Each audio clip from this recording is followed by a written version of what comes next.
बाबर स्वयं अपना अनुभव बता रहा है। ये सुन के मतलब आप अपनी उंगली काट लेंगे कि ये पुरुष कैसा लिख रहा है। मतलब ऐसा जो प्रेम का वर्णन है, ये पूरी पुस्तक में बाबर ने किसी स्त्री के प्रति ऐसा आकर्षण नहीं बताया।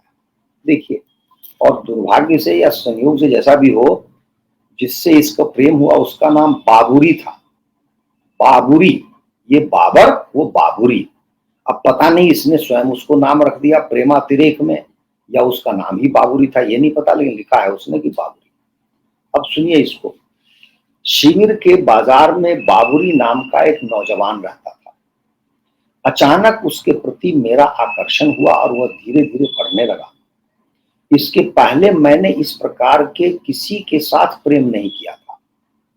उसका आकर्षण लगातार बढ़ता गया और उस आकर्षण के उन्माद में मैं फारसी तक में कविताएं लिखने लगा। फारसी तक में कविताएं लिखने का बहुत महत्व है, क्योंकि फारसी इसको आती नहीं थी। फारसी इसकी अपनी भाषा नहीं, इसकी भाषा तुर्की है। अब ईरान का जो अपना जो परंपरा है वो थोड़ी श्रेष्ठ परंपरा है, तो वहाँ की भाषा भी श्रेष्ठ है, साहित्य भी अधिक लिखा गया है। तो ऐसा हो सकता है कि इसके समाज में जो बड़े पढ़े लिखे लोग वो फारसी का प्रयोग करते हैं, और ये भी जोश में जब आया हो तो वो फारसी में कविताएं लिख रहा हो। मेरी दशा यह थी कि मैं प्रायः उसका स्मरण किया करता था, इस बाबुरी लड़के का। लेकिन जब वह कभी मेरे पास आ जाता तो मैं उसकी तरफ देखता भी न था।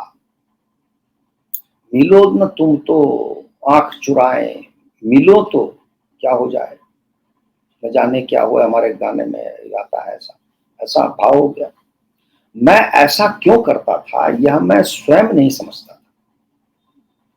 आश्चर्य की बात तो यह है कि जब वह मेरे पास से चला जाता तो मैं अपने अंतःकरण में एक प्रकार की पीड़ा अनुभव करता।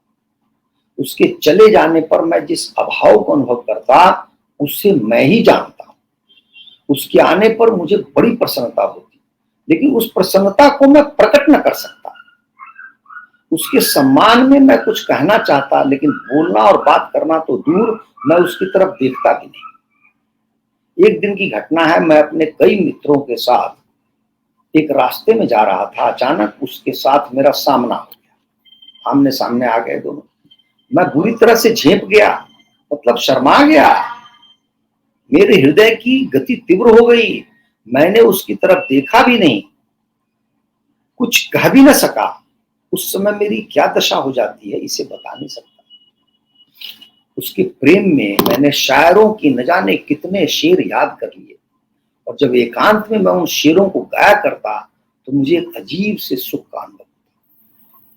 मेरी कुछ अजीब सी हालत थी। मेरे हृदय में प्रेम का एक उन्माद था, उसे मैं समझता हूं। प्रेम का उन्माद जवानी की प्रेरणा थी, एक अजीब और अनोखी मस्ती थी।